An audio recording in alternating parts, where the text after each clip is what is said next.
That looks good. That looks really good. I see it live. That means we are live. I hear that knock on the wall. Do you know what that means? Ladies and gentlemen, that means that we are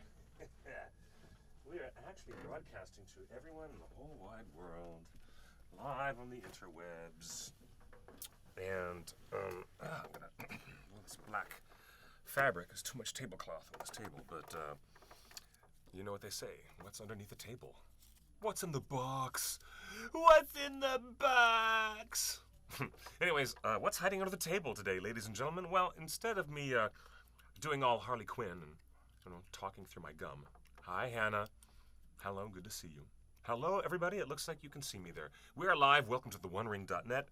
I'm going to take out my chewing gum because only an actress of such capability as Margot Robbie can actually chew gum through the entire film and actually keep and stay in character.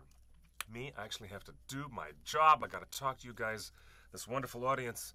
You're the wonderful audience watching us tonight. I know many of us are distracted by the excitement of the Olympics, the Olympic Games also taking my attention. But better than that, we have lots of Hobbit talk and the Lord of the Rings talk and lots of J.R.R. Tolkien information, a wonderful weekly show called Torn Tuesday. Welcome, everybody, to the live show. But I'm not alone. What's in the box? What's hiding under all this crazy black fabric? If I'm not careful, I wouldn't be the least bit surprised that I might end up with a special guest star co-hosting with me. I'm Clifford Broadway, also known as Quick Beam. Quick Beam 2000 is where you can find me on Twitter in the Twitterverse. And I've been a veteran writer for theonering.net for 17 years, and I'm the writer and producer of the feature documentary film, Ringer's Lord of the Fans, which is soon to be re-released on Amazon Prime and Vimeo Pro later this year. Am I alone? I think there might be gremlins in the microwave. Maybe there's, is it possible that I actually have a guest host with me tonight? Here comes the John Williams score. My name's Ben Ricci, Ladies and I'm gentlemen, a friend of Clifford. Yay, Ben's back on the show. Ben Yes. Ricci, my very excellent and most hellacious friend. Well, I never left the show. I've been under this table the whole He's time. been under. I was waiting for the marionettes or the puppets or Like the, a troll the under puppets. a bridge. This is my home. Gollum Yes. under his cave. Welcome back to the light. To the light above, sir. For Good having sir. me. I had some free time, got an invitation, couldn't turn it down. Couldn't turn it down because of a scandalo. Tonight, the first leading discussion we have, because we're entrenched in the world of our adoration of Peter Jackson and his work on the Lord of the Rings films. We have fairly polarized or sometimes mixed reactions from the fans about the Hobbit films, but all of us are in this boat together because we're fans of Middle-earth and the way it's depicted and adapted by these artisans and craftsmen who've worked with Peter Jackson on these 6 films. They're of great interest to us. Huh. And Oh, hey, it's the guy with the cool hair again. oh, hey, it's the guy with the cool hair again. Oh, yes, that's right. Welcome to our live chat. You can chat with us live at theonering.net/live. We also have ongoing engagement on Facebook because we're with Facebook right now. Hey, Tiffany Nevea Broadway, that's my beautiful sister. Hello, that's my sister Tiffany. Tiffany, one of my best friends, this is Ben Ricci. Your actual sister? Yeah, that's my actual sister. Hi, Tiff. Oh. It's good to see you, lovely. You're such a lovely Hi. bird. Such a lovely bird. She comes flitting across my window every now and then. She takes a perch, in the virtual sense, takes the perch and watches the show, and she chit-chatters with me, and then she flies away again back to the Pacific Northwest. Where are or you seeing her? wherever. See on the right hand with the yellow names? That is the Facebook chat. On the left side with the white names, that is the chat on our Ustream and on the onering.net/live. Wait, Tiffany spelled T-Y-P-H? She's made a joke of it, but yes, that is her being playful with her name. That's Tiffany, my lovely sister. Good to see you there on Facebook. Spell that with a hieroglyphany. I know, hieroglyphany. Oh, I love that. That's a cool word. God. You know, we love languages. We love Tolkien. Yeah. I love to talk about hieroglyphany and philology and inventing languages. In fact, I have one of these fictional languages on my own body. This is my dwarven script that says Ringers. And this is the tattoo I got when my movie was released, on the very day of the release. Now, ladies and gentlemen, for perspective, we have to say we are fans of a lot of comic book geek media. We are great consumers of pop culture, and we talk a lot about those things as well here on the OneRing.net. Yes. Not just dwelling in Tolkien and Lord of the Rings. No, but you are the Tolkien scholar. on occasion, I'm an armchair scholar. I really represent more of just the average person out there in the world who likes Tolkien and the Lord of the Rings movies, but hasn't necessarily read all the books and isn't that educated on it. I'm better with horror films. I'm in charge of the horror movie department at Amoeba Music in Hollywood. World famous, one of the greatest and largest only remaining retail stores to get movies and music. It is now the biggest record store in the world. Yes. Because all the Virgin and Towers have closed down. Virgin Music has closed down all its retail locations worldwide. Strangely enough, and Tower Records all gone. So movies are a big part of my life. Tolkien's a huge part of his life, and we're going to do what we can to talk about it. And there's also heavy metal, and there's an intersection of heavy metal and Tolkien, which came together in the biggest way, in a very real way, with some influential artists, Iron Maiden and Marillion and Black Sabbath, and of course Led Zeppelin, Eternal, all being influenced by Tolkien and putting him in their lyrics. And there's an intersection of music, pop culture, and movie making that all comes to Tolkien in many ways. But now it comes to Warner Brothers, and that's the subject of our opening conversation today. Big story in the news, everybody. Have you heard the little whispers in the wind, the rage on the internet, because this is a diamond of controversy on the internet right now, that this open letter attacking the chief executive officer of Warner Brothers Pictures, attacking the top brass of the studio for mishandling the studio, mishandling their properties, accusations and blame naming against Peter Jackson, and all of this came to light. You just read this letter recently. Yes, I did. And this is a very blistering open letter, and it rages at top Warner Brothers executives. So this is the big escandalo, right? That is what's been happening right now. That's Where should people go to read the letter? Or should we read the letter to them? Type into Google search for open letter to Warner Brothers, and you'll get it instantly. It appears on the website Pajiba. So the Pajiba blog website also has podcasts and blogs and articles. They brought the whole thing to light, and it is written by Pajiba, Pajiba. And it is, Pajiba, and it is written by Gracie Law. Gracie Law is the character played by Kim Cattrall, famously in Big Trouble in Little China. Okay? So it's a fake name. It's a pseudonym. Okay. This person has hidden their identity by using a really pop culture reference to a famously cult film, Big Trouble in Little China. That's smartly, because they don't want to have to deal with, backlash or lawsuit, whatever the top brass at Warner Brothers would try and throw at them. Your uneven Hall H presentation at Comic-Con this year was a ridiculous mess that ranged from rushed to boring. When Marvel had announced their full slate of films with a fun fan event several years ago, you announced yours on a shareholder conference call. You just don't get it. This is the accusatory voice of this anonymous writer who wrote this open letter attacking Warner Brothers and saying, it's not just the DC movies, it's your whole slate.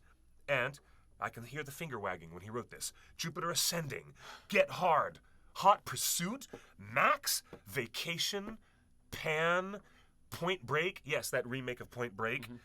And then he emphasizes, fucking Pan? You jerk. That's what he says. Yes. Effing Pan, you jerk. The one with the Wolverine in it. Yeah, with Hugh Jackman as Blackbeard. And the who, honestly, go ahead and write it in the chat. Oof. Who didn't know that movie was going to suck the second they saw the preview? Do you know how much money they spent? How obvious was it that it was just bad? Overblown, crazy weirdness. Oh my God. And the needle drop they paid for that Nirvana song, and then having it be a staged little sing-along a la Newsies, it didn't play. It didn't play. I'm telling you. And then he says, you jerk. People lost their jobs, and you decided Pan was a good idea. You think another Jungle Book is a good idea. What are you even doing? I wish to God you were forced to live out of a car until you made a #1 movie of the year. Maybe Wonder Woman wouldn't be such a mess. Don't try to hide behind the great trailer. People inside are already confirming. Oh, we've got people saying they like Pan. It's another mess. Oh, well, I know some, on the odd occasion, some people do respond to that film, but it was a huge commercial failure, and from a critical standpoint, a huge turkey, a very expensive turkey for the studio, although it did find some of its fans. I'm sure it did. Plus, this letter isn't so much about nobody liking the movies as it is about them making terrible movies that end up getting people whose fault it was not that the movies were bad lose their jobs. It says here in attacking Wonder Woman rumored to be a mess behind the scenes. Don't try to hide behind that great trailer. People inside are already confirming it's another mess. It's almost impossible how you keep rewarding the same producers and executives for making the same mistakes over and over. This story, written in the cloud of dissatisfaction from the Suicide Squad. This person got so upset at what he felt was the narrative failure and the screwed up performance of David Ayer directing Suicide Squad, which I didn't think was half bad, really, but it has been one of the critically lambasted turkeys of the year, allegedly. I haven't seen it yet, so I don't want to criticize. You haven't seen it yet, but I have actually heard nothing but Rotten Tomatoes. But, here's the thing. He says, if I worked at a donut stand and I kept fucking up donuts, I'd be fired. Even if I made a tiny decent one every now and then, it doesn't matter. I'm going to get fired. I love that studio, and you're allowing it to sink. It's not about making movies for the fans and not the critics, in air quotes. It's not even about ruining childhoods. It's about protecting livelihoods. It's time to wake up and make the fucking donuts, Kevin. Whoa, ho, ho. Speaking directly to Kevin Sugihara.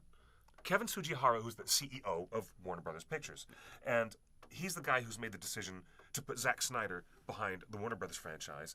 I tell you, this open attack, when they said they attacked Peter Jackson in that open letter, I've got to at least mention that because he said, "Oh yes, you as a studio were making a mistake of putting your faith in Peter Jackson and laying off a lot of people in 2014." And he says, "We were every morning I woke up with a pit in my stomach because I assumed that would be the day I lost my job.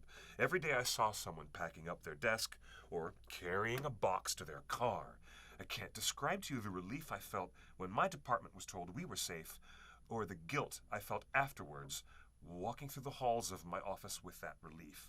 And the CEO, who he's attacking, is Kevin Fujiwara. He wrote this memo to tell everyone about the layoffs. At Warner Brothers, we work with the world's most extraordinary storytellers, and our focus has always been to provide the creative environment and the financial resources that they need to realize their vision. Our commitment to that won't change. In fact, we're investing more than ever in our film and television productions. That is how you opened a memo about layoffs, What does that memo sound like to you? That's how we started to tell people, and you're losing your job. He says, we dug in our heels and hoped the Hobbit trilogy would somehow stop being a mediocre case of diminishing returns. Talented, loyal people packed their boxes and went home while your storytellers dropped the ball. Now, in response to that, the OneRing.net made a Facebook article, a very brief paragraph, that I'm going to read back to you because this is the whole conversation of where we, as a community of Tolkien fans, feel in a much broader sense. It may not be possible to get consensus from you all. Seriously, you guys are not all going to agree with us, but this is the stance of the OneRing.net, and this is what we posted on our Facebook page. Same goes for any of the comic book movies. You have that large a fan base. Like, there's people who said, hey, I liked Pan. If you liked Pan, good on you. That's great. It has already But people lost their jobs because of that movie. 2,200 likes and reactions and surprises. 2,200. And it reached 100,000 people in just less than 48 hours. Here's the OneRing.net's response to that open letter. Well, I haven't heard this. This is exactly why I wanted to wait for this to be on the live show. Okay, and good. I want you guys to understand editorially where we come from the OneRing.net. You don't make $3 billion with a terrible movie.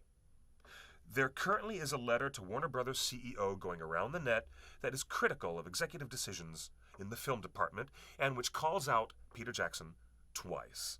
The complaints against The Hobbit are unfair to the incredible team of filmmakers, artists, and marketing people that made a successful experience for fans. As evidenced in the appendices that you guys have seen on the extended editions, it was the troubles of Metro-Goldwyn-Mayer. It was the troubles of MGM that affected The Hobbit. PJ didn't phone it in, as claimed in that open letter, but worked under intense pressure and time constraints. Even then, he delivered $3 billion films, a piece, in a row, okay? Counting DVD sales, Peter Jackson on a bad day makes more successful films than most anyone. The Hobbit's success employed thousands of people for many years. It also kept the marketing department fully engaged, taking fans worldwide on trips to New Zealand. They even painted Thorin Oakenshield on the side of a giant airplane.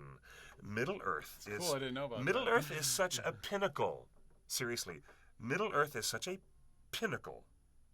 Excuse me, there's people calling into the show in excitement because we have a phone number that's floating over our heads because it's the open hotline for the wondering you can join us here. Please do on the show. But let me finish this sentence right here. Middle-earth is such a pinnacle for Warner Brothers that even the very first trailer in their new DC Comics film slate, Man of Steel, used Howard Shore's epic Lord of the Rings score. And that is true. The Man of Steel trailer used Howard Shore's epic Lord of the Rings music to introduce the Man of Steel as the new Warner Brothers world that we're stepping into. I haven't watched that in so long. I'm sure I recognized it at the time, but the movie was so bad I probably just erased it from my mind. It's the music from the Bridge of Khazad-dûm after Gandalf dies and falls with the Balrog. Couldn't even write their own theme. Well, no. Is that just in the trailer or in the movie as well? In the trailer. No, not the movie. The movie had the Hans Zimmer score, which everyone enjoyed, and I thought was rather good. I really did enjoy the Hans Zimmer's work on, but the trailer used Howard Shore's very identifiable Gandalf's moment of falling. With that beautiful... anyways, it's just nuts. And all the Fellowship starts weeping. Well, that's just another example of how just rushed and poorly thought out the Superman franchise has been recently. We'll get into that later. But perhaps it's also more an indication of their trust in the branding of Lord of the Rings to help carry other studio elements in a broader cultural sense. But I think that's where we were going with this. Now here it is. Every Middle-earth film, including each Hobbit films, is in the top 40 films of all time, according to BoxOfficeMojo.com. Any issues that open letter writer has with the Warner Brothers slate should not include PJ. Okay? By all measurements, both Warner Brothers and Peter Jackson succeeded through troubled circumstances to build a successful saga by and for fans. That was the official editorial position of TheOneRing.net, which is quite fascinating. And what do you think of that? Look at what MGM screwed up, and why point the finger at PJ? That's the thing is, we can talk all day about the problems with the Hobbit trilogy, and there were a lot, but they're not Peter Jackson's fault. Peter Jackson didn't even want to do that trilogy. He wanted Guillermo del Toro to do 2 movies. The 2-film plan. That's crazy. The crew of The Hobbit is actually watching. I'm glad. No I'm way. very glad. Good. I'm glad that you folks welcome folks from New Zealand. He's got a blue check mark, like he's official. Excellent. I see you, Dallas. It's good to have you, sir. First and foremost, speaking as someone who is actually on The Hobbit. Oh, we need to scroll back up. I was just reading his comment. let's read his comment. We're going to scroll back out loud. down. Thank you for joining us. This is where we want more engagement with you guys live, and it's the purpose of this platform to have this discussion. The sentence you were going to conclude was just that it's pretty much common knowledge. I feel like it's not even in the know people who know that the problems with the Hobbit franchise were not Peter Jackson's fault. He wanted Guillermo del Toro to do it. He was just going to produce. He knew that was a better idea. He got denied funding year after year after year until finally Guillermo had no choice but to move on with his life because Guillermo was meanwhile putting all of those projects, of which I'm sure there were many, on hold so that he could direct these Hobbit movies. He couldn't. He's contractually obligated to go to those other studios and make those other films. Exactly. You can't just put your life on hold like that. You're under legal obligation. When you're an A-list director like Del Toro, exactly. And when Del Toro had to leave, Peter Jackson still didn't immediately go, okay, I'm doing it, and that's fine. They debated. He didn't want to do it. He wanted a 2-movie deal with Guillermo del Toro because he knew that was the best way to make it happen. It is not his fault that it worked out that way, and he did the best with what he had. I agree with that. I agree with that assessment. And speaking, we're going to read out loud from our live Facebook chat with Dallas Bennett, who's joining us. Speaking as someone who is actually on the Hobbit set, Peter Jackson absolutely did not phone it in. Thank you for asserting that. He had a very specific vision, and we did multiple takes for each shot until what we got on screen, matched what was inside Sir Peter's head. The entire team was a hive mind, all working towards that vision. That's excellent. And additional comments from Dallas further down. Yeah, you're going to go the other direction. There's another one from him right there. Is it further down or further up? Okay, it's scrolling up then. But I'm really glad to have you here. I think you're confusing our boys back there. Telling them if it's I up or saw down. another one. I saw him bounce another comment in there. I agree that they had a challenge from a storytelling standpoint that is a whole outside conversation of the commercial brouhaha that happened that almost imploded the production. You're going to have one conversation with us over here about the physical and financial aspects of the production and the problems with MGM almost shutting down the James Bond franchise as well. Hobbit shut down. James Bond shut down. They weren't going to film Skyfall at the time. Really? Yes, because MGM owned those rights as well. And MGM couldn't handle their debts, and they couldn't negotiate their library. And their library includes Gone with the Wind and The Wizard of Oz and all the greatest films of all time in American cinema. But they couldn't figure out their financial crisis. So It's amazing that with all that you can have not enough money. Without How does that even work? With the James Bond franchise and the Middle-earth franchise on the chopping block, MGM got their shit together finally, and Warner Brothers and a whole bunch of people helped pull things together financially so that both franchises could continue. And all the people working with Daniel Craig and all of his team under the vision of Barbara Broccoli and the estate, who are still handling the franchise, well, then Peter Jackson decided, look, I'm still the caretaker of this franchise.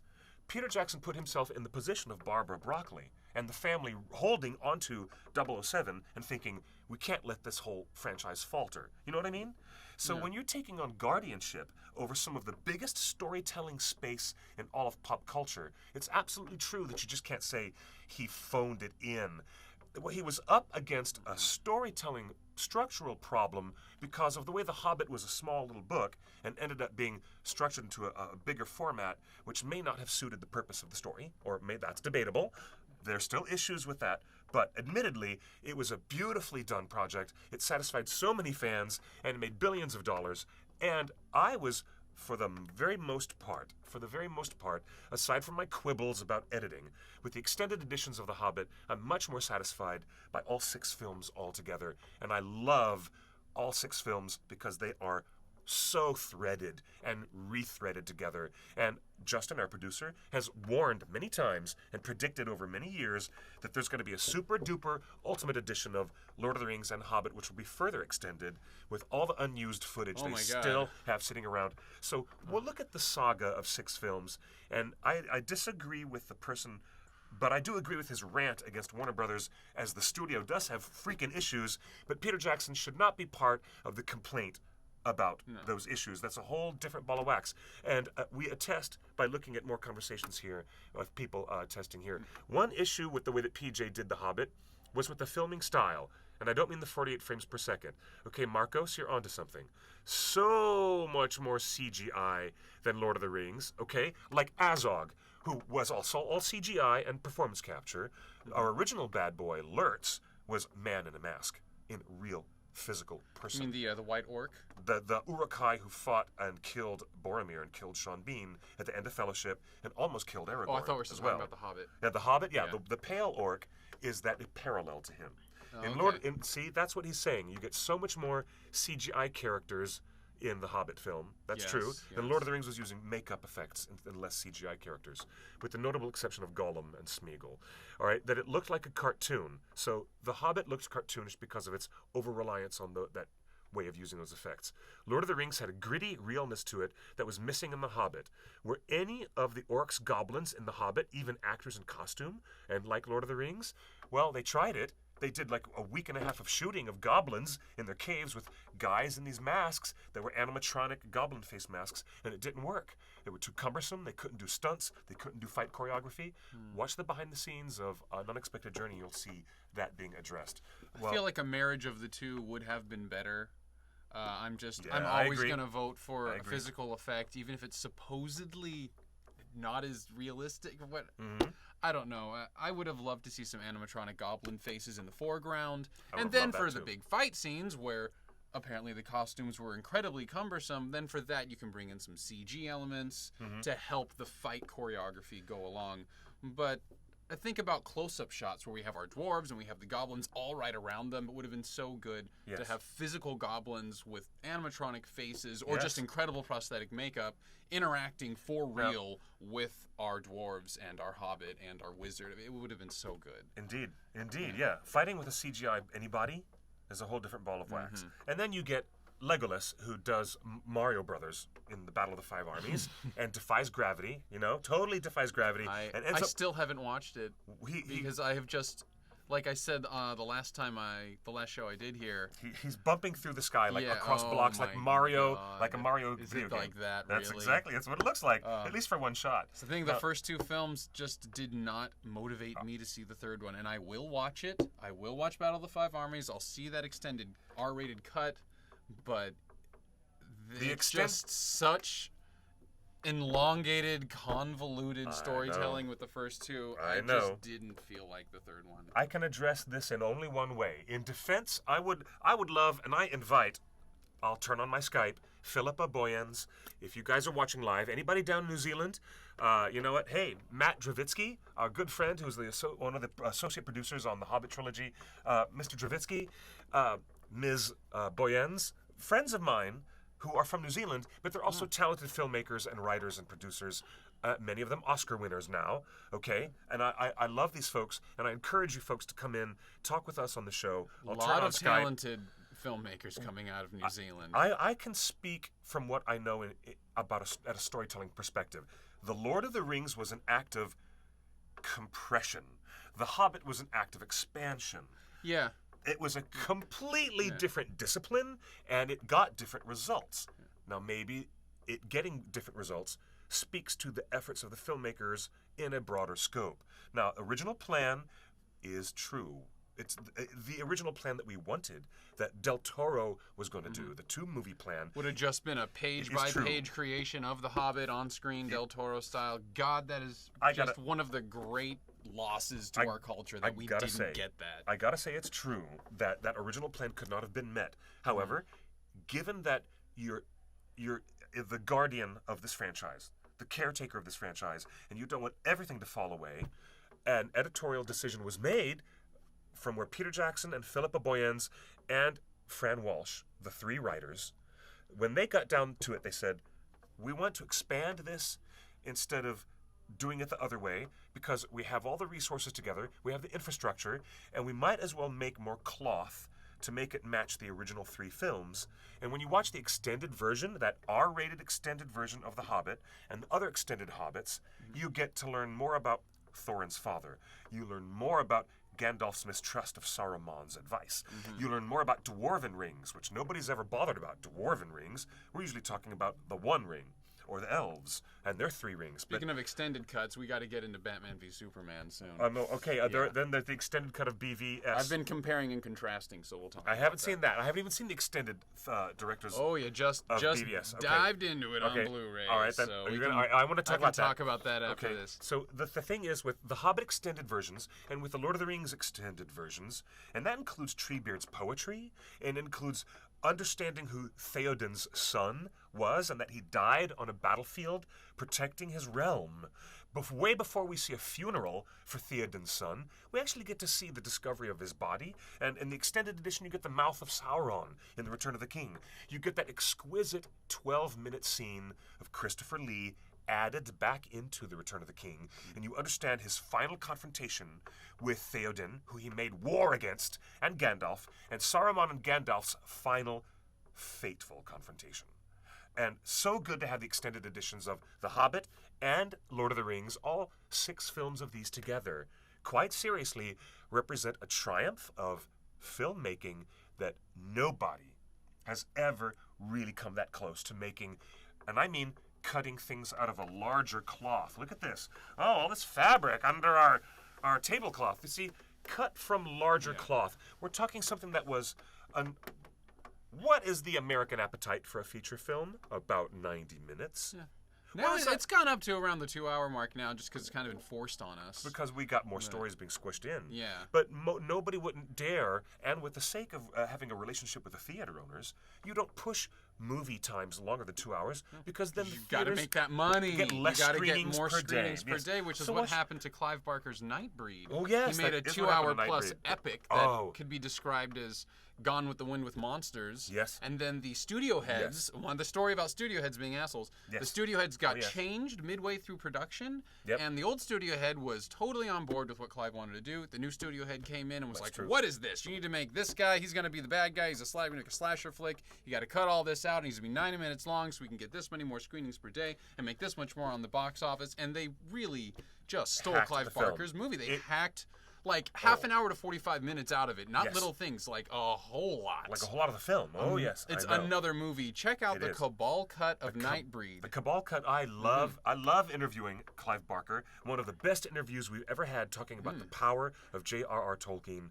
was when I sat down and interviewed Clive Barker. I got to see this. He's chewing on that cigar, and he sounds like he's had that cigar for 20 years.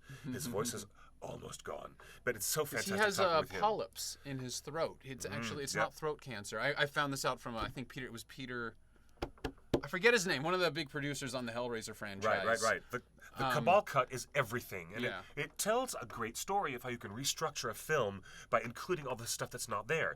That's why Justin, my producer backstage, that's why he persists in these rumors that there's so much footage Peter Jackson has for all 6 Middle-earth films. You make 6 movies, Yep.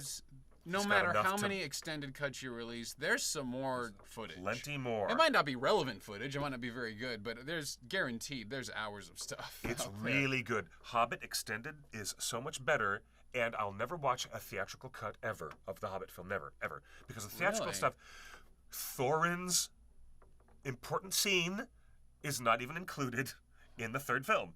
Like, let me just talk about important scenes without spoiling anything. But added to the extended cut, you learn more about his father, his lineage, the magic rings that they were holding from Sauron. You learn more about why Gandalf is motivated to do what he does and explores where he goes and uncovers secrets that he uncovers. It's all psychologically there for Gandalf. Give me 20 minutes more of Ian McKellen. I'm happy. I'm a very happy man. Don't give me less Ian McKellen. Give me more. Because Gandalf is a great character, and they wrote more for him. And you didn't see it in the fucking...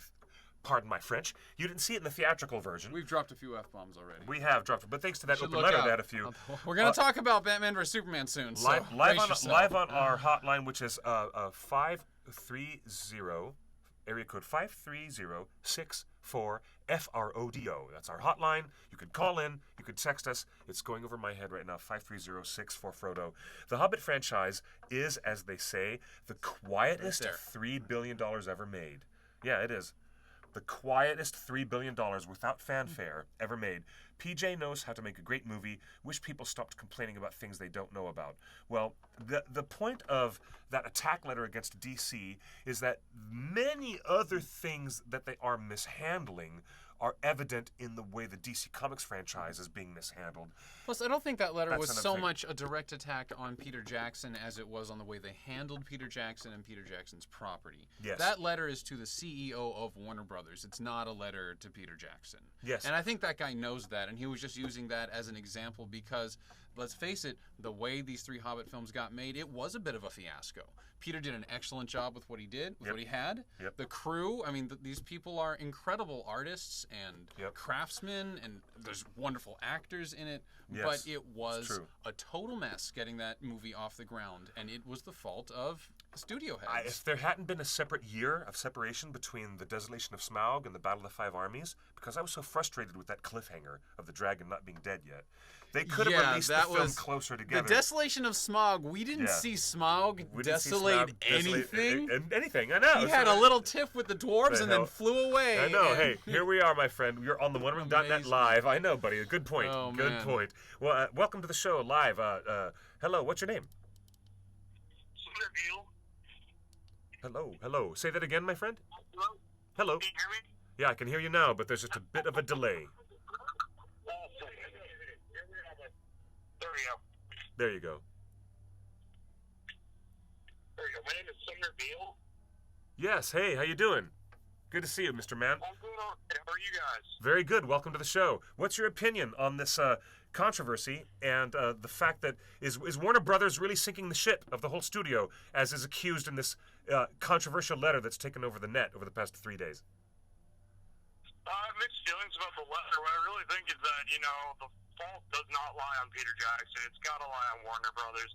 I mean, part of it is the entire air that the stories have. They're completely different stories. I mean, Tolkien wrote Lord of the Rings for an adult audience, whereas The Hobbit was originally a children's story. I think that spirit was lost in the translation from reading the books as a kid to seeing them on screen. Right. Yeah, I agree. Now, I can go back in time, and I will, because we also have to do a very important memorial observation of a certain talented person who was part of the Hobbit community. Back in the 1970s, you had the Rankin Bass animated film that managed to tell the entire Hobbit story in 97 minutes. 96 minutes. That Rankin Bass cartoon stands up today. And it still stands up. So good. It's so good, even with this very off the wall kind of designs. The character designs were very different, and Yes, I kind of like them. very interesting. Very weird actually. too. But what do you think about The Hobbit being expanded into 3 films versus the smaller plan of Guillermo del Toro doing 2 films? What do you think of that? The animated versions they're beautiful. I remember watching them when I was like 15. They were beautiful pieces. I just think that expanding them was unnecessary. Almost like, I know we were talking about the DC universe earlier, as much as it's expanding it, you know, the early seasons of Arrow and the not the cinematic, but the television DC universe, the early seasons, the early bit was beautiful, versus this extended version of everything that's been going out for now 5 years on Arrow, 3 years on Flash, and the ridiculousness of the modern cinematic DC universe, except for Suicide Squad. I will give them that one. That was fantastic. All of the newer stuff that's been dragged out for money's sake has been exactly the opposite of what creators intended. I thank you for saying a positive note on Suicide Squad. I thought don't pay attention to the 22% or whatever it is on Rotten Tomatoes. Well, that's I the enjoyed critics it. Rating. I It seems that enjoyed it. audiences, the majority of audiences, are really enjoying Suicide Squad, but critically, it is being panned. Well, you know what? Panned. They make some really interesting choices. I will say this about Suicide Squad. Aside from the third act, which is just an obvious comic book movie plot, I thought it was interesting when they sit in the bar and they're talking to each other about their amorality. A bunch of villains sitting together having cocktails, making these accusatory, sniping little interesting remarks to each other about who's got more of a moral high ground when they're all villains killing people. It's a very interesting bit, and that's one of the things in the film I really enjoyed, really, was that it went there, you know? So, Absolutely. We didn't see them as people and not simply, well, if these are all villains that we're supposed to be seeing as protagonists throughout the entire film, why do I care about them? And there was a few that, yes, we cared about Diablo a little bit, we cared about the sniper bit, Deadshot, but as a whole, we didn't care about them as a group until they sat down and realized they're building a connection. Yep, exactly. I thought it was a rather decent thing. The only thing I complain about is the paper thin comic book mechanism that makes the third act happen the way it happens, which is something we've seen a million times. Otherwise, I thought the characters were great and they drove the film. I sound like Siskel all of a sudden, delivering a very quick button on that like Gene Siskel, as best as I can. The spirit of Gene and Robert, I miss you guys. Roger Ebert, excuse me, I miss you guys. Anyways, thanks for calling into the show, and I agree, Peter Jackson should not be blamed about some of the obvious weird things that are happening at Warner Brothers that are making everyone uncomfortable. But that open letter was really an explosion of controversy, and so we had to lead the show on talking about it. All right, and thank you, buddy. Thanks for being with us live on theonering.net. All right, we're gonna. Hey, thanks, man. Anytime, man. We're gonna get to our live chatters, and we're gonna address some of our new callers. Thank you, buddy. Excellent. We're gonna turn on Skype in just a minute. If you guys want to Skype in, and that means one of our friends, one of our really good friends. Her name's Emily. She's in the United Kingdom, and she's staying up to like 2:45 in the morning. Oh my! Well, let's get to Emily. Yeah, so I'm gonna totally turn on Skype so that if you're there, Stargate Geek, one of our lovely audience friends, or anybody else in the world, you can Skype with us. We're on the One Ring Net. Let me log out of this account, and I will sign in as the One Ring Net, and we can be part of the show. So, let's see. First time I watched a Torn live show. Well, thank you guys. Thank you for coming on board live. Hannah Took, one of our other lovely audience members, who's a regular stalwart of our community. I'm honestly glad that they split The Hobbit into 3 movies. Haha, more fan events. Ah, see? Now, in that sense, it's also true. By stretching it into 3 films, they were able to create more fan events, more parties. It's more good for the convention community, things. but Yeah. is it good for the story? That's That's- another level. That's the debate. Go ahead. Well, Go with that, I'm go with not that. going to debate on that. That's for everybody else to debate about. That's a hard one because you want to hang out with your fellow fans. Well, and you I want to promote the community. How but many of the 3 Hobbit films did you see? 2, the first 2. Theatrical, all of them? Yes. Okay, and you're as pissed off as I was that the dragon was not killed at the end of Desolation of Smaug. Or That they if not didn't- killed, then at least let's see Battle. Smaug desolate something in a movie called The Desolation of Smaug. It's just a reference to an area on the map, which is what he burned 60 or 70 years ago. It's a reference to the desolation of 70 years ago, or 60, however long it is. Let me sign in as the One Ring Net, so that people can be on our little Skype show. Yes, we'll get to that. I don't know. That's not the way. And I don't think anybody really, like, we're kind of I don't think that's right either. we're kind of beating a dead horse. I don't think anybody really thinks that Peter Jackson is at fault for anything that went wrong. Not just these people here in our chat room, and we're very much preaching to the choir right now. But I think in general, people aren't thinking that. That's not really the debate to me. But it was presented as part It of was this, presented so in a lot this of- open letter. A lot but of eyeballs are seeing that. But I right think now, even so. this guy in the open letter doesn't think that anything is Peter Jackson's fault. What happened with him is just a result of a flawed studio system with people heading it who don't know what they're doing. I hear you. I hear you on that. Okay. Hey there. Hello. You are live on the OneRing.net. Welcome to Torn Tuesday. I'm still thrilled to be on. I'm actually calling from work, actually, so I hope I don't get in trouble. Hey, it's worth it. You're part of the live stream. Welcome to the conversation, my friend. Hi, I'm Clifford. This is Ben. Who are you? I'm Josh, calling all the way from New York City. Welcome, right on. welcome, New York, East Coast representing. I love it. Yeah, what's up? Yeah. Just to add the whole notion of what's happening with WB and the letter and so on and so forth, I really strongly thought that when MGM announced their bankruptcy, I don't know how many years ago was this, and that's why I guess the James Bond movies took a while to create, and especially The Hobbit. When you're a big budget movie like The Hobbit, when I believe at the time it was 2 pictures only, but regardless of the big budget of a movie, Yeah. I mean, it's really hard to have positive optimism, of course. I mean, I was incredibly thrilled when Guillermo del Toro was attached to direct the movie. When I read on your website that he stayed a whole year in New Zealand, I was thrilled. I was ecstatic. Yeah, dude. When I interviewed him, he made a joke and said my kids are starting to pick up the New Zealand accent because they've been in school here for a freaking year. And he's like, and hey, my kids are born in Los Angeles. My kids are American and they have a regular old California accent, but now my kids sound like Kiwis. And yeah, go ahead, Josh. Continue. That's Continue. cute. It's totally, you're spot on. I hope everyone can really feel like, the emotional tone of how exciting everyone was, everyone was when Guillermo del Toro was attached. And Yeah. again, Me too. When you have like a big budget movie like that, and then all of a sudden, boom, there's a line drawn. You can't do anything. It's stuck. I mean, what are you going to do? So I can completely understand how The Hobbit, when everyone watches it, people enjoy it. People have mixed thoughts about it. People are completely negative. But I watched the trilogy, and I own 2 of the extended cuts on 3D Blu-ray and et cetera, et cetera. Like, Yeah. it doesn't feel the same as Lord of the Rings. It feels very confined. But you try to let go of any type of preconceived notions of what a great movie should be. And yes, it's enjoyable, absolutely enjoyable. But when you have to apply some type of standard, and the only standard I can think of, or we all can think of respectively, is Lord of the Rings movies. I mean, that's a high bar to be set. And The Lord highest. of the Rings was created. I mean, the movie took a whole a year and a half, and then there were pickups in between years, and there was so much dedication to that. Whereas The Hobbit, you had one director, but no, and then Peter Jackson was pretty confident saying that he's kind of retired. He wants to be executive producer. And Thank you, Veronica. Bones, and then, Yeah. and it's ideal. And also, just to end on a high note here, if I can, I love the DC Expanded Universe, and I'm a big fan of like the DC shows and every other comics, but I have a whole collection of DC animated movies. For me, I enjoyed Suicide Squad because it reminded me of the animated movie Assault on Arkham. But look, I say this to everyone. Thank you for bringing up Assault on Arkham. Excellent.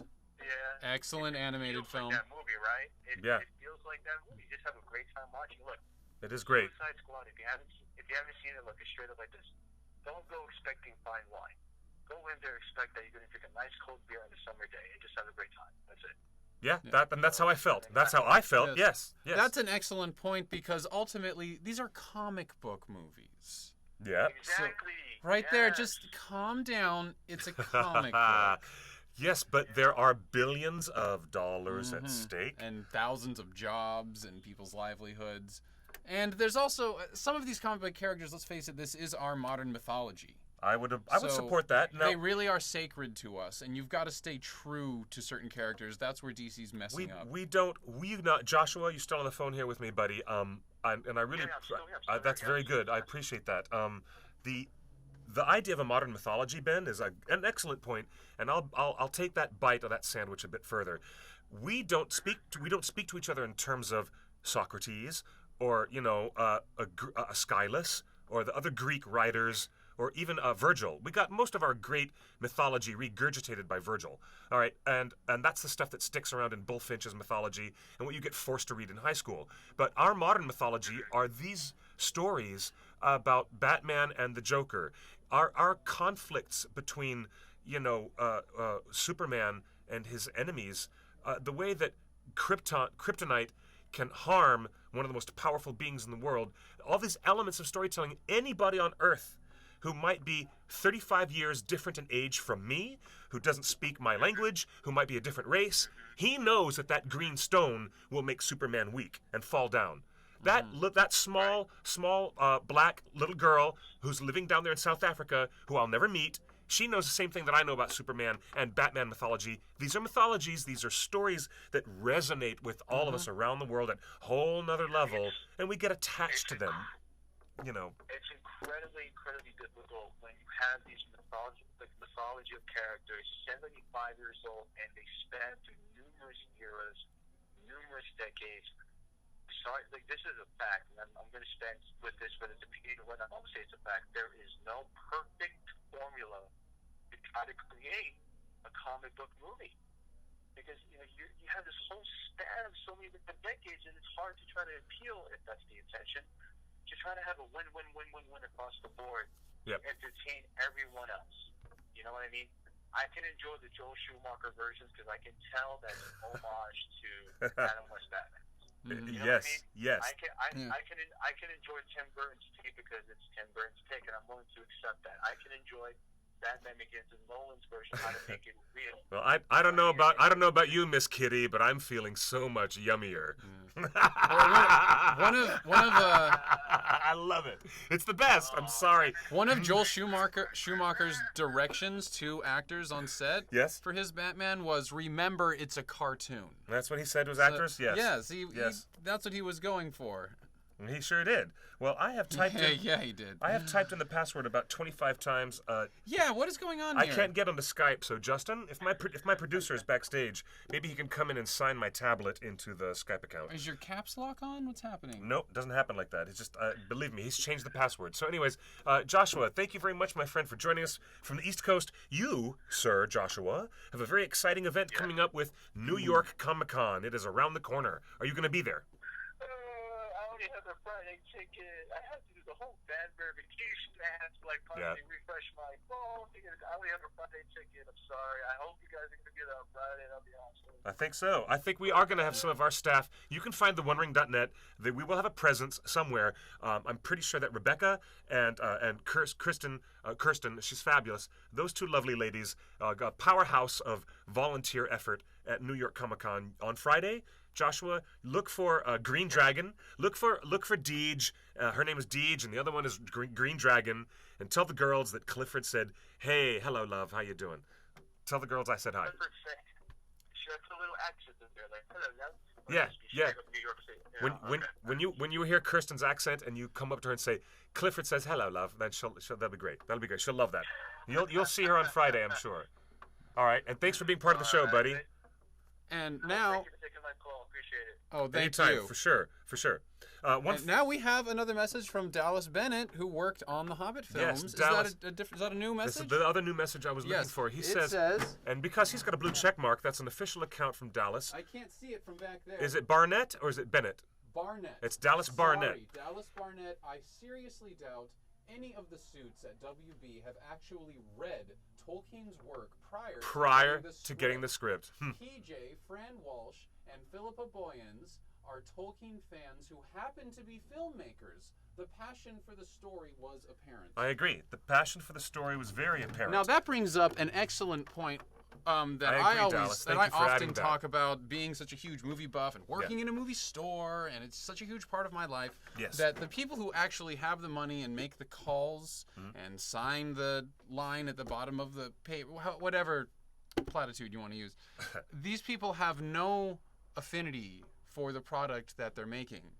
They're looking at profit margins. Yes. They're not reading comic books. They're not reading Tolkien's work. Some executive producers are, like Tom I'm DeSanto. sure there are. Like Tom DeSanto and other people who run franchises because But it they're all geeks. comes down from the top. Kevin Smith. And what was the name of the Warner Brothers head executive?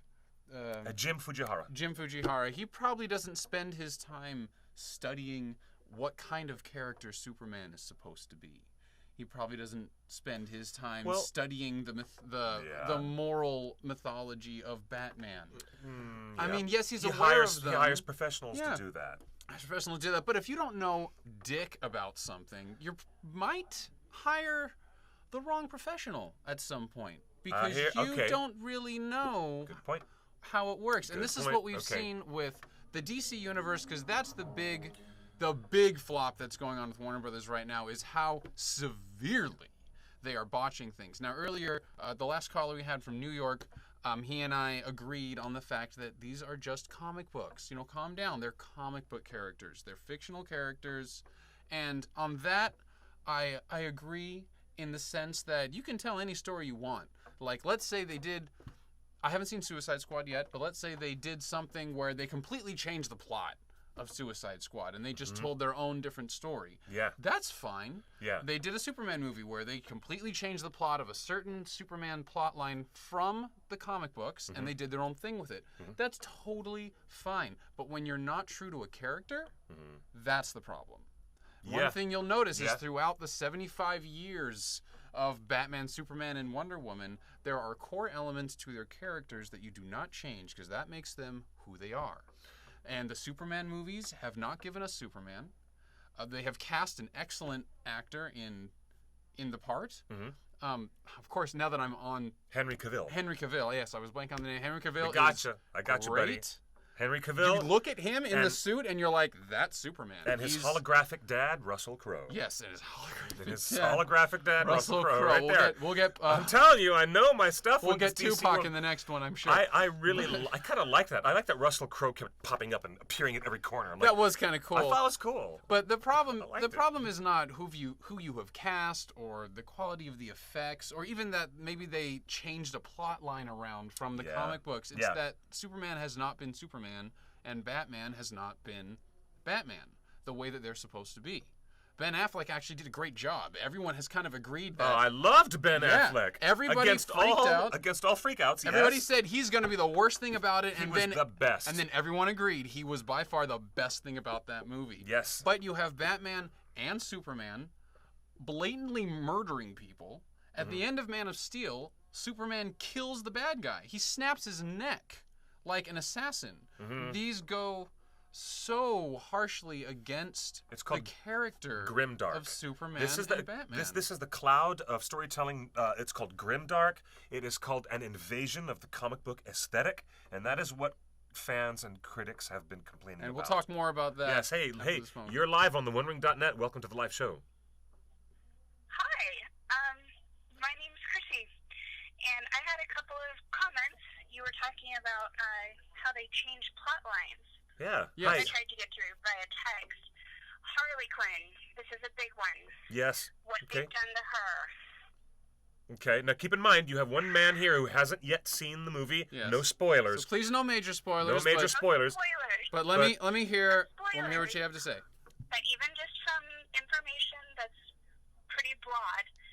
Yes. And from the comics, she has escaped Joker, right? We're in that. She has escaped what? Joker. Escaped Arkham. She's escaped the Joker. Oh yes, yes. In the comic book storyline. She finally gets out of this horrible abusive relationship, right? Yep. And she's free. That's the new Harley Quinn that's in the existing timeline of the DC printed, Existing timeline. the new monthly books, which are wonderful. The rebirth, the DC rebirth is so worth getting into. The whole series, it's great. Continue. It is. I completely agree. Yes. But I feel like there's been so much regression and so much over-romanticism of Joker and Harley being this great couple that they're really not. What are your thoughts on that? And how do you feel like this is going to affect comic book readers? I know as a little girl, I grew up adoring my villains and thinking they were amazing even though they were bad. They had good qualities. Yes. You know? Yes. The best... And I feel like it's setting a bad example to overly romanticize. How would you fix that if given the options? You bring up such a good point. Excellent question. Harley Quinn is in a severely abusive relationship with a psychotic, homicidal maniac who beats her, tries to kill her, and yet she's trying to go back to him. That is how Paul Dini and Bruce Timm originated that character in the 90s animated series. Because Harley Quinn didn't come from the comic books. She came from the mind of Paul Dini and Bruce Timm. Great for the animated character, series. too. Yes. The series. Yes. Now she lives in the comic books. Her and you're right, Chrissy. The popularity of this character is huge, and people are responding to her. Gone viral. She has gone viral. Now, how do you reconcile the movies being so different from the comic book, the world? It is really tough. They even have to separate the TV universe. DC is not doing the same thing that Marvel is doing, where Marvel is saying our TV shows and our movies and our animated efforts are all going to be blanket combined together. And you know what else Disney and Star Wars is doing? We have made all the comic books of Star Wars comic books canon to match the film canon. So the film universe and all the comic books are all exact with all 7 Star Wars films and all the new. Now that's what you call blanket coverage. They thought blanket it out coverage. very well. Now, so much better than Warner Brothers. You've identified the Achilles heel of the way Warner Brothers is handling the DC properties. Which I wanted to get into. They're inconsistent. Yeah. That inconsistency and difficulty in reconciling the way Harley Quinn is presented in the movies, it's called the DC Extended Universe. Now okay? clarify something to me. Harley Quinn, is she depicted in the movies as wanting to be back with the Joker, who has treated her so badly? Yes. And they've Yes, also that's what I taken thought. away all of her power of like that And you're- female, very She-Ra, Queen of the Universe. I got this. I don't need him anymore. Yes, and your question is pertaining to what does that mean to little girls watching this? What are the implications of that? Yes. Teenagers. Yes, this is it's very negative, and I've. Are you familiar with a YouTuber who goes by Comic Book Girl 19? I'm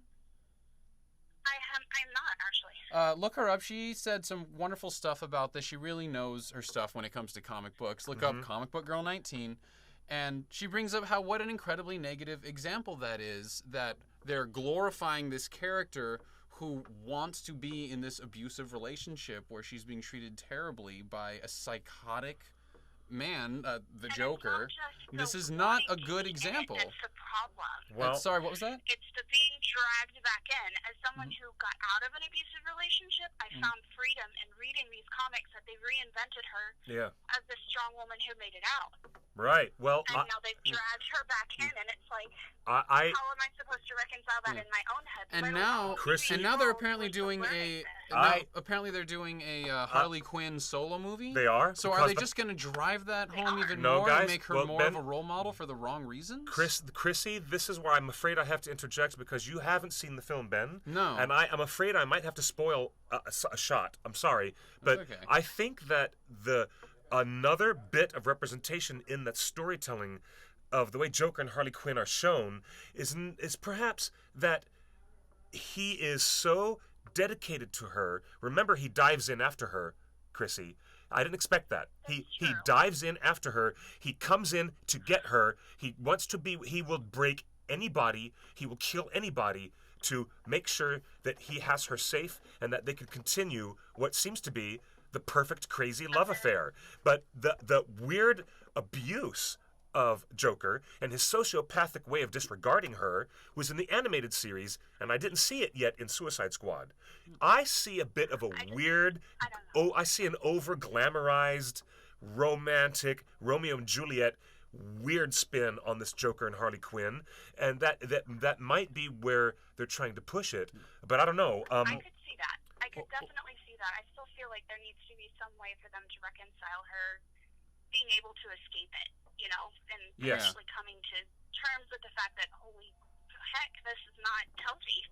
She needs to get out and be her own awesome person like she was in the comic book. I agree. And Plus, we're not actually getting the story with Harley Quinn and the Joker that we were supposed to in this movie because of all the reshoots and re-edits that happened. Both Jared Leto and they took a lot of them out. Yes, both Jared Leto and Margot Robbie have commented on the massive amount of backstory specifically pertaining to Harley Quinn and the Joker that they shot. We're in the dark. Has been we're in the dark. Almost entirely cut out. Remember, this movie was completely made, and then Batman v Superman bombed, and then they went and did reshoots and re-edited the whole movie. I will acknowledge that. I'm very interested in seeing the original version before the reshoots and re-edits. I really hope they release that on the DVD and Blu-ray. Chrissy, this is such an excellent point. And I hope they do too. I'm so glad you brought it up. We have about 24 minutes left of our show, but before I let you go, I do want to say it would be damaging to ever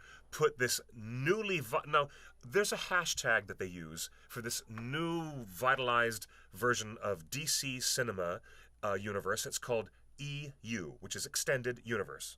Okay, DC Comics are completely separate from the DC EU, and people are trying to get those hashtags in place so that people can index these conversations and make sure they're looking at them the right way. If her presence in Extended Universe shows her getting caught in an abusive relationship with Jared Leto's Joker, which I haven't even seen yet. I've seen him be fiercely protective of her in a bizarrely romantic way, and he dove in after her. So I was like digging that a bit. But I'm curious to see.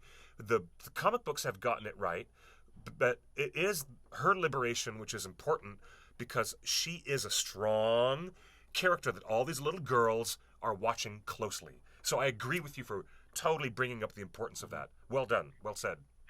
Well said. Okay. Thank you. We'll catch up later next time. Okay. I'll keep watching. Thank you. Love. Now we'll bring it back to The Hobbit. Now, you said we're missing all these shots of Margot Robbie and Jared Leto as their characters. They all levels of apparently story. Fleshed out a whole bunch with the Joker and Harley Quinn, and we're not seeing it all. Bringing it back to The Hobbit, that's what you miss when you don't see extended versions. Yeah. You miss 15 minutes of Thorin's father, Thrain, who was edited out so that when Gandalf is getting caught in Dol Guldur, you watch Gandalf all by himself.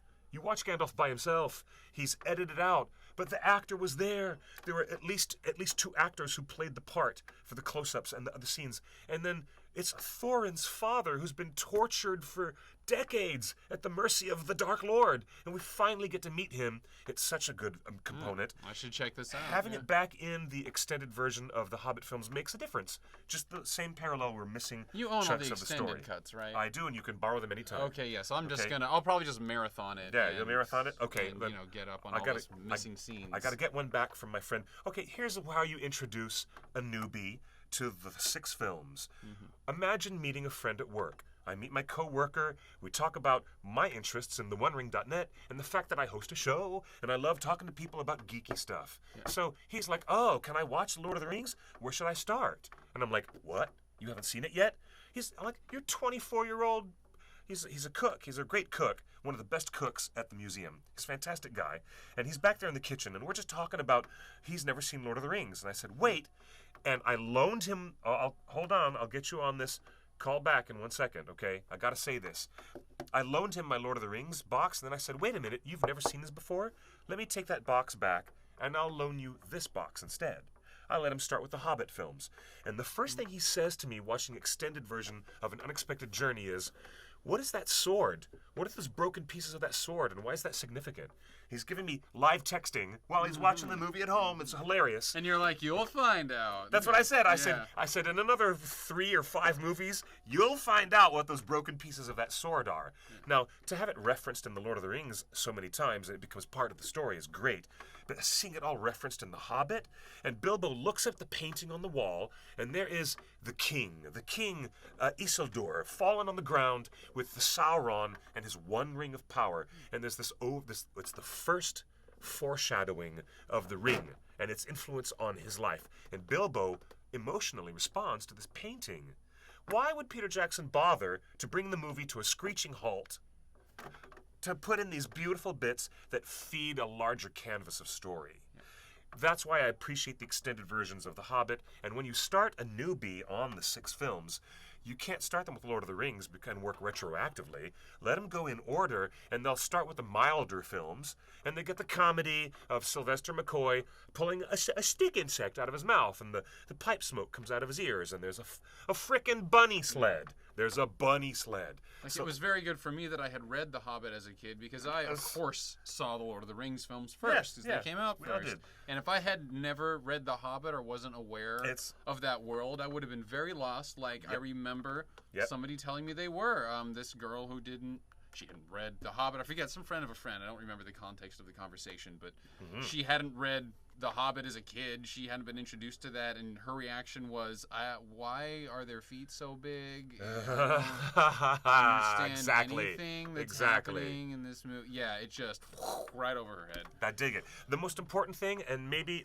Dallas Barnett, I'm really glad you're joining us. One of the crew members who worked on the Hobbit trilogy. You're in the live chat with us on Facebook. Oh, there you go. The best part about the Hobbit trilogy is you get to see Christopher. Saying more like Sid and Nancy from Yeah, Harley Quinn and Joker. That's good. Yeah, That's they good. are. There's a bit Yeah. of there is a bit of Sid and Nancy going on there, quite a bit, and I like that influence there. I'm really glad you spotted that. Good call. When you talk about Saruman and the way Christopher Lee brings that character, you get to see him in the Hobbit films as a good guy. He's a bit ornery, but he's still a good guy. And in the 3rd film, there's a terrific performance by Saruman at the Battle of Dol Guldur, and it's so good to have the context of what Saruman is like in those movies before Fellowship of the Ring, because in Fellowship of the Ring, you get about 10 minutes into the film, and Saruman has a quick conversation with Gandalf for about 30 seconds, and then he turns evil, and you realize, oh God, he's not the leader of the wizards, he's a traitor. Well, that conversion is much more emotionally strong for anybody who's seen the Hobbit films before they've ever seen one speck of Fellowship of the Ring, and then Two Towers and Return of the King. I guarantee you, it rewards the viewer. It rewards the viewer more if they get that first. Ring a ring ring. Call in on the hotline. There it is. 530 number 6 number 4 FRODO. Frodo. That's right. That's what Aragorn said at the end of the film. Okay, hey, we've got Iravandi in the chat room. And we have Juan Garcia saying 90s Batman animated series for the win. Yep, always. 90s Yep. Batman animated Make sure series. they for the nailed win. it. It was That brilliant. series was great. That's still good. Joe Hundley says that DC's rebirth has been a surprise. Yes, it has been a surprise. Guess where we get to see Martin Freeman now? Our Hobbit actor who played the inestimable Played a Bilbo young Baggins. Bilbo, yes. Now he's going to be in the Marvel Cinematic Universe in their whole next phase. Oh, wow. And we suspect That's awesome. We suspect he might be a villain. He's great. We'll see about that. Hey, welcome to the OneRing.net. Welcome. Who's this calling? Hi, Hey, how you doing? What's your name? it's Hannah. It's Hannah. Hannah Hannah Took. Took. Hey, how are you, Hannah? Oh, my lovely friend from here in Southern California. Well, at least we're getting someone in the time zone. How are you, my friend? Doing well. I'm just not really looking forward to going back to school. Last day of freedom today. Yeah. Last day of Oh. freedom. Oh, why is it start in midweek? Why wouldn't they start you on a Monday? Yeah, that's weird. I don't know. I honestly have no clue. All right. Well, go with it. I'm really glad you're spending your last few hours of freedom with us tonight on the OneRing.net. Thank you, Hannah. So what do you think of this letter, this open letter complaining about Warner Brothers driving the ship of the studio into a disaster? What do you think? Let me ask you this question first. Have you seen Suicide Squad yet, my dear? No, I haven't. All right. I wanted to go watch it with some of my friends, but things took a turn for other things. So I haven't gotten to see it yet. Okay. I want to, but not yet. Do you think that's a problem that the DC universe is being spread so differently? One universe in the comic books, one universe in the TV shows, which doesn't cross over with the movies. Do you think it's a problem the way they're handling it? Because I think that's part of the issue, really. Yeah. I do. I mean, Marvel has unified everything in a very careful way. Well, what do you think of that, Hannah? Yeah, what do you think, Hannah? Well, I'm not, like, I like more so the comics of DC rather than the movies because I think they're just poorly executed for Yep. the most part. But it's really messy how they're doing it, and even with Marvel, but this is just my opinion. I mean, Marvel has much better grip on it, but it's still kind of confusing, just for me anyway. But Yeah. they kind of need to get a better grip on it. Mm-hmm. Definitely. Big time. Okay. But you think Peter Jackson's alleged underperformance of The Hobbit is part of Warner Brothers' problem? What do you say to that? In a way, yeah. I wouldn't call it an underperformance. I just think that he was rushed. Because, again, Del Toro was going to direct it, and then... Yep. It was... didn't- Yeah, it was which, either Peter Jackson rush in or everything just stop and it never existed at all. Yeah. Yeah. Which would have cost a lot of people their jobs. Like, people had already been working on that movie for years. Yes, sir. And if he Yeah, just said, no, I'm yeah. not going to direct it, it all would have just crumbled in on itself. Or have been directed by someone completely incompetent that the studio just assigned to the job. Or they probably wouldn't have even done that. It would have just all fizzled. Yeah.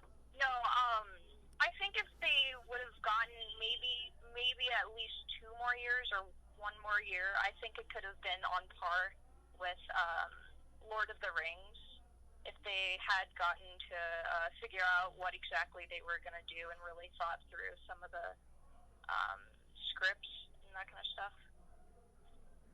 Yeah. Yeah.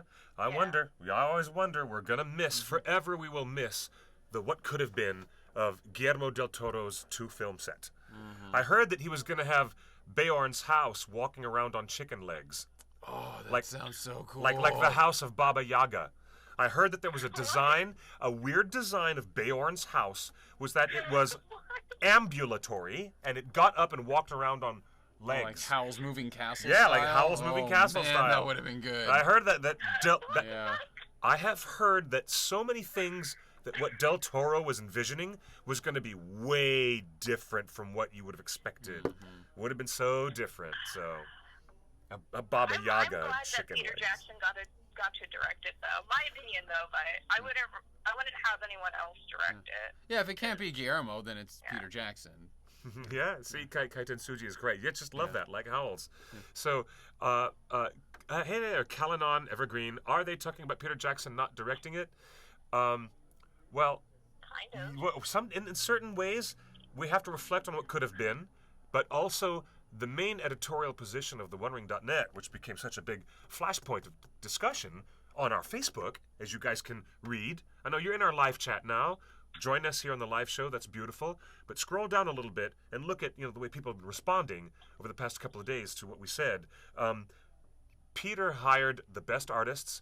I love that he still had Alan Lee and John Howe, of course, and his wonderful director of photography, who has now passed away. All these wonderful people who provided so much beautiful work. Excuse me. I got a tickle. Excuse me. Right? Excuse me. Oh, my. Go, young hobbits. Are we okay? Go forth, young hobbits. Been Heed no nightly noise. Smoking too much of that hobbit's weed. When it goes down that, Slowed your wit. it slows your mind. No, when you get a tickle like that, you gotta drink some water, but nobody's bringing me a glass of water, so I'm just gonna have to suffer through it. Anyways, keep going, Hannah. What were you just about to say right there? Ooh, it was bad. That was a bad one. That was Yeah. but let's not derail the whole show. What were you going to say, Hannah? I don't know. What was I going to say? Ah, that's funny. I think we had finished the thought. There you go. I was gonna connect the thought to something else because bringing together the art department made sure that everything was visually consistent. And then the next point I was getting to was Howard Shore. Peter Jackson had the great sense to bring Howard Shore back, and it was a musical world where all the soundtracks and the music of The Ring, you hear that Isildur's theme in the background, and you know the music of the elves. As soon as the elves begin their charge to help kill the orcs in an unexpected journey, you know, that infamous scene 88, where they're running across the plateau. So you hear Howard Shore, and you recognize that Dan Hanna and Andrew Lesney, the director of photography, and everybody got hired by Peter, and that's the best thing that Peter Jackson ever did for the Lord of the Rings movies as well as for the benefit of the Hobbit trilogy. I assert that Peter Jackson's best thing ever as a director was his choices of who he cast in the roles and who he brought onto the production team to work with him. Oh, definitely. That was to the benefit of all 6 films, especially needed to say that. So you can knock The Hobbit for the problems they had expanding the story from a slender children's book into 3 very big films with lots of extra characters. We're looking at you, Evangeline Lilly, as Tauriel, the character that never appeared in The Hobbit. And we're looking at all these new characters. You know, Lee Pace gets the expanded role of the Elven King. And I thought it was all much bigger and much more than The Hobbit, you know, originally was. But thank God they put it together in the smartest way to be consistent across the canvas of all 6 films. All right, we have Michael Richard in the chat room who says, I would love to see the Silmarillion made into a mini-series. Yes, sir. Which I'm going to direct. Yeah, which Hannah's going to good. direct. And then Dallas Barnett says, I got to meet Deej and Green Dragon at HobbitCon 4 in Germany. Yeah, buddy, they're great. They're our good friends. And tell them I said howdy. All right, definitely. We'll give a big shout out from Dallas Barnett to our girls at the New York City Comic-Con, which is just around the corner in a couple of weeks, 2.5 weeks away. All right, heading to the set. Thanks for having you. Yes, great, Dallas. Thank you. Very good to have you on the show. I appreciate that so much, being on the show. And thank you, Hannah Took. And thank you, Hannah. It is lovely to have you with us on the last day of your freedom.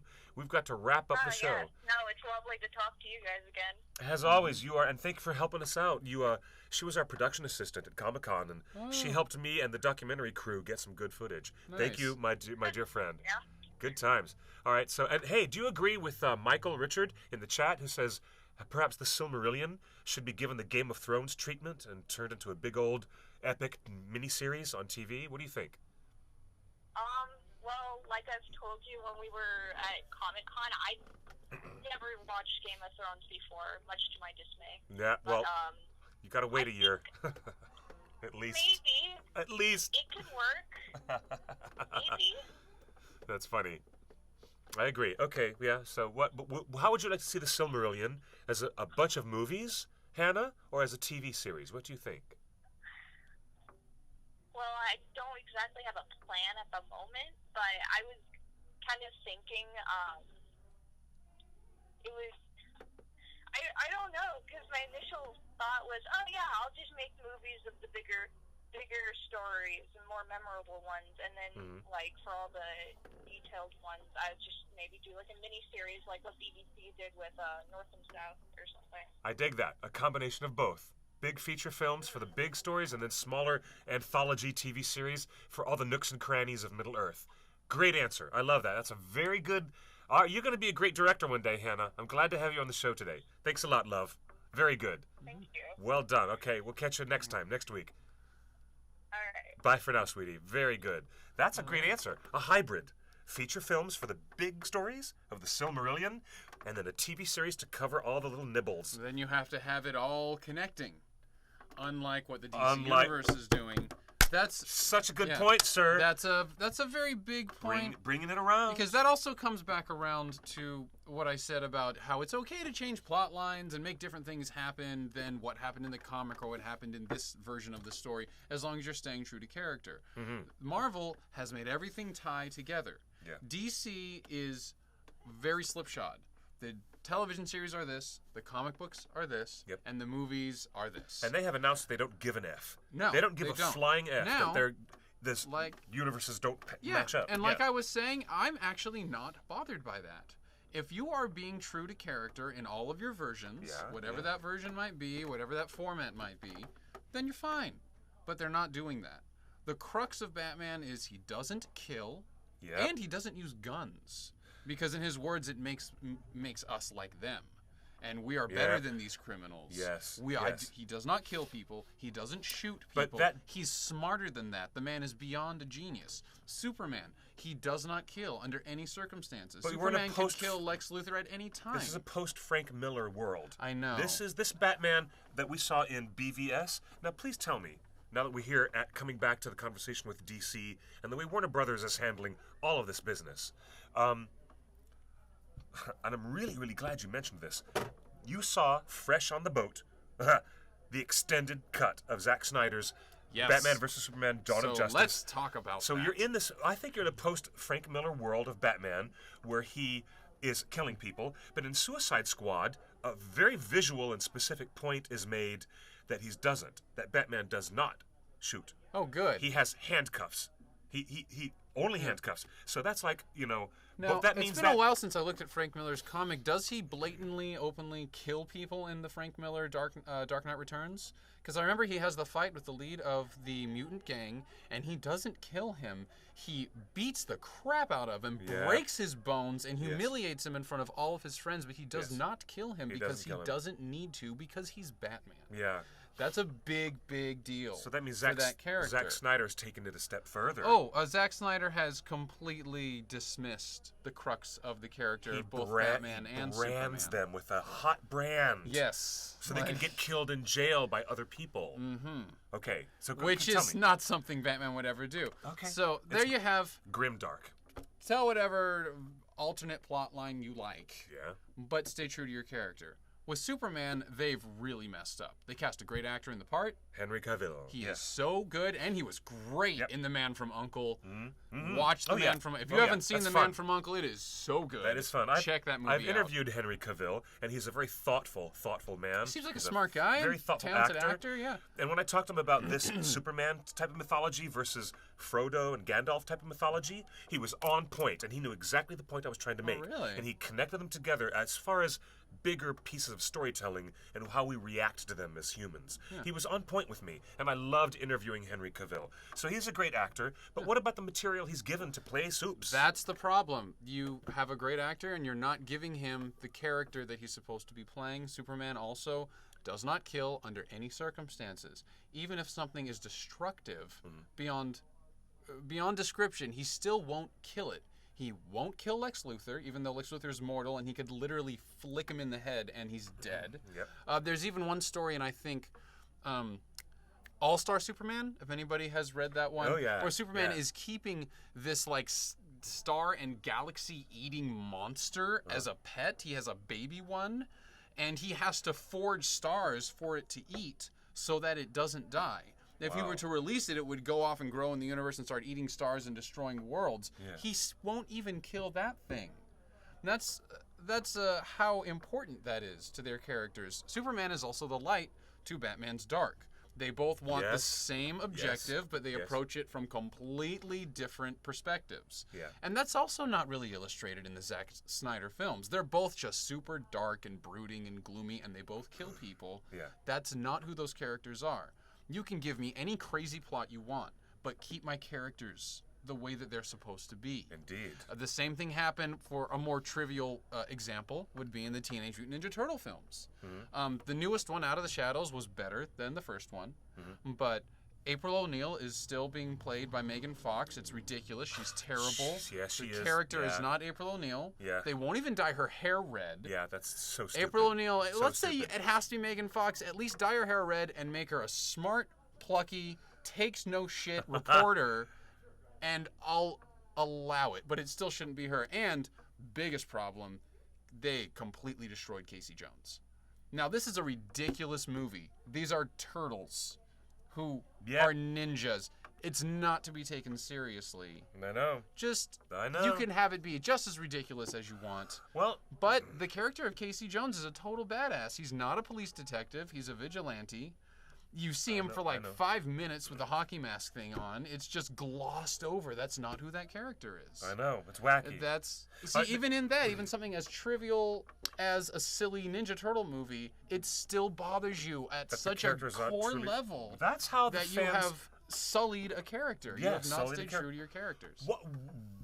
What a critical point, a very excellent point to make about staying true to your characters. When audiences got their first taste of The Lord of the Rings, of the Two Towers, the biggest pissed off group of Tolkien fans around the world were really upset with Faramir and the way Faramir was portrayed. Oh, I'm not good with all the names. Faramir, in the Tolkien universe, it's huge. He was the guy who grabbed Gollum at the waterfall and questioned him, and he took Sam and Frodo prisoner and dragged them all the way to the city of Osgiliath. And everybody who knows Faramir was like, no, he may have been Boromir's brother, but he was never as such a hard case. Boromir was a hard case. Mm-hmm. Faramir was the nice guy. Faramir said, I wouldn't touch this ring. I wouldn't touch this ring even if I saw it lying on the roadside. That's what Faramir said.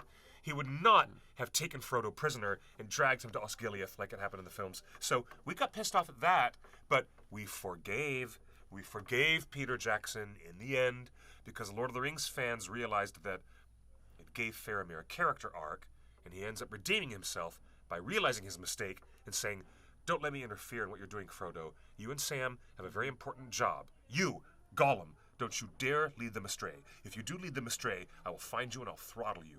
And so he threatens Gollum, and he lets all three of them go off on their own to finish the quest. Yeah. And so, that, it's a very interesting bit. I was hoping that maybe there'd be some kind of redemption like that for the characters with Batman versus Superman. Like, okay, he's got a second chance. Maybe he can fix this, and he'll make it that Superman learned his lesson with the way things were handled with Zod, and he'll never kill. He could have done that, but he didn't because the man doesn't know what he's doing. Now, let me qualify that. Zack Snyder does know how to make a movie. He does. He knows how to make an exceptional action sequence. He knows how to make things look great. I liked Watchmen. He is a talented director. He's a smart guy. Yeah. But he is Justin. just forgetting what's most important in making these movies. The characters. Yeah. The characters. Justin, are you there? Hello, Justin. Oh, hey, wait. Hey, there you are. Hey, Justin. Hey, you're on the show. Hey. Hey, before you guys go, I just wanted to say that, a lot of the criticism about Warner Brothers is they're trying to world build, right? And that's what everybody wants to be a world builder. They want to build a whole cinematic Yes, universe. I wanted to get into this next. Keep going. Yes. And so, lumping Peter Jackson into a negative critique of world building is inappropriate because no matter what you think about the Hobbit films and how they were executed, the fact is we all want to go back to Middle Earth on the screen. Everybody. Yes. Take us back. We want to go back. No one has ever said that about a DC film, a Zack Snyder film. Take us back. Nobody wanted a sequel That's to right. 300. Nobody wants to go back. So, okay. If you're gonna criticize, that's a good point, Justin. What the attempt is? The attempt of every studio right now is to build a world, and there's nobody better than that than Peter Jackson, and it was unfair to lump him into that. And that's all I have to say about that. I gotta go. Enjoy the show. That's excellent. Thank you for helping us do the show. We're about to close. Thank you, Justin. Very excellent point. Building the world is everything. That's everything that Warner Brothers has gotten wrong. DC started by making one good movie called Iron Man. Yeah. And then they made another, and then they made another, and they made Thor, and they made Captain America, and they slowly but surely concentrated one movie at a time while still keeping an eye on the future, making a good film, solidifying and fleshing out a good character that they then incorporated new characters into, and they built this world. Warner Brothers saw that, and by this point, so many movies had been made, and the Marvel universe is established. Very much. Warner Brothers comes along and goes, we got to catch up with that now. And that is not how you do that.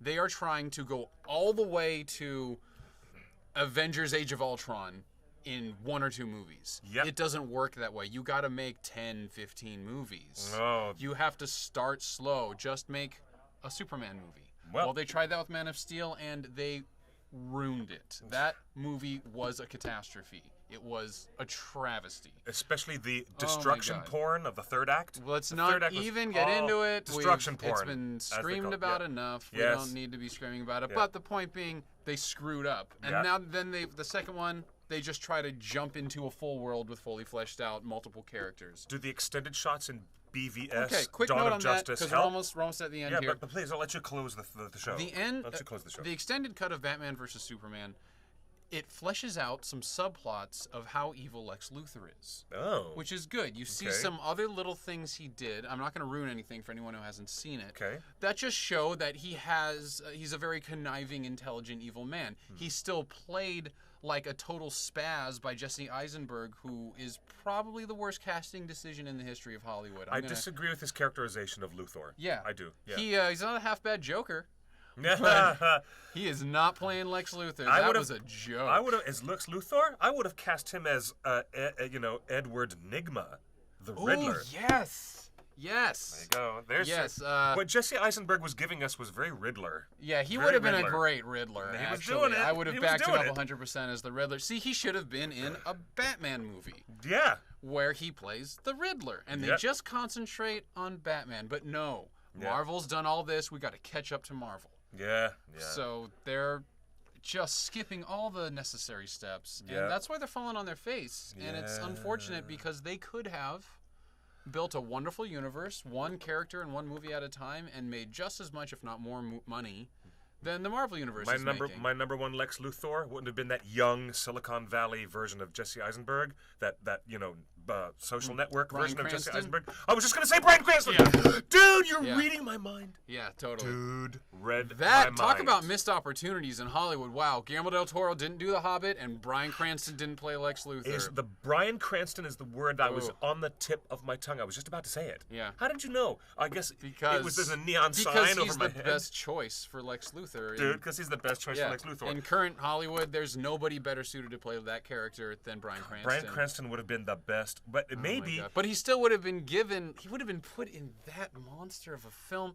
And Ben Affleck did his best to fix it. Ben Affleck even brought in Peter Gunn to help fix the script. Yeah. Because Zack Snyder is inept when it comes to writing a script for a Yeah. Batman versus Superman movie. Yeah. He just is. And that pisses me off. Like I said, he's thought a it was- smart man. David S. Goyer who was Well, responsible Zack Snyder's for that. in charge of it. Yeah, that's true. Um, They need the boy wonder Jeff Johns from DC Publishing, from the comics arm. They need more of Jeff Johns and the effort that he's making in the Rebirth comic books, and they need his influence over what They Zack need the Snyder is influence doing. of the DC animated universe. Oh God, 'Cause yes, Bruce Timm and Paul all the Dini. straight to DVD and Blu-ray animated films. They're Not every great. one of them, but for the most part, they're fantastic. Great. I really liked Gods and Monsters. Those characters. Yeah, it in the was great. Parallel universe. New Frontier, Assault on Arkham, New Frontier Bad was great, Blood. yeah. I mean, the list goes on and on. They just knock it out of the park. Every time. Yeah. Every so why are we doing that so well with a cartoon, but we can't get it live action? And the problem is